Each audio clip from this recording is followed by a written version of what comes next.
ফরিদপুরে রাস্তা অবরোধকারীদের কেউ ছাড় পাবে না, স্বরাষ্ট্র উপদেষ্টা।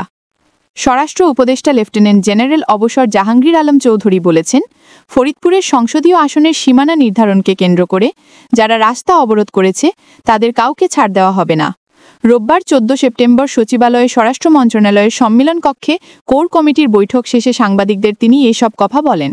স্বরাষ্ট্র উপদেষ্টা বলেন, রাস্তা অবরোধ করার অধিকার কারো নেই। তারা লাখ লাখ মানুষকে জিম্মি করে রাখছে, এটা কোনো অবস্থায় বরদাস্ত করা হবে না। তারা যদি আজকের মধ্যে এটা সমাধান না করে তাহলে আইন প্রয়োগ করতে বাধ্য হব। তিনি জানান, কোর কমিটির বৈঠকে দেশের সামগ্রিক আইন শৃঙ্খলা পরিস্থিতি, সম্প্রতি অনুষ্ঠিত কয়েকটি নির্বাচন, পুলিশের প্রশিক্ষণ ও আসন্ন নির্বাচনের প্রস্তুতি, ছিনতাই, চুরি, ডাকাতি ও সীমান্ত বিষয়ক বিভিন্ন ইস্যু নিয়ে আলোচনা হয়েছে। বৈঠকে বিশেষভাবে ফরিদপুরের দুটি ইউনিয়ন নিয়ে যে সমস্যা তুলে ধরা হয়েছে সেটিও আলোচ্য ছিল।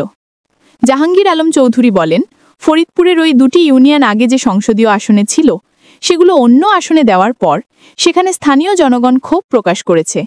তবে এই সমস্যা সমাধান নির্বাচন কমিশনের বিষয়। এটা নির্বাচন কমিশন করেছে, যুক্তিতর্ক শোনার পর তারা সিদ্ধান্ত নিয়েছে। স্বরাষ্ট্র উপদেষ্টা বলেন, যদি লোকজনের মধ্যে ক্ষোভ থাকে তা যথাযথ চ্যানেলের মাধ্যমে জানানো উচিত ছিল। জনগণের দুর্ভোগ সৃষ্টি করে রাস্তা অবরোধ করা সমর্থনযোগ্য নয়। তিনি বলেন, এই দুটি ইউনিয়নে কতজন মানুষ আর কতজন ভোটার, অথচ তারা লাখ লাখ লোককে জিম্মি করে রাখছে, এটা কোনোভাবেই নেওয়া যাবে না। সূত্রে জানা যায়, আইন প্রয়োগকারী সংস্থাগুলো পরিস্থিতি পর্যবেক্ষণ করছে, জনদুর্ভোগ অব্যাহত থাকলে প্রয়োজনীয় ব্যবস্থা নেওয়া হবে।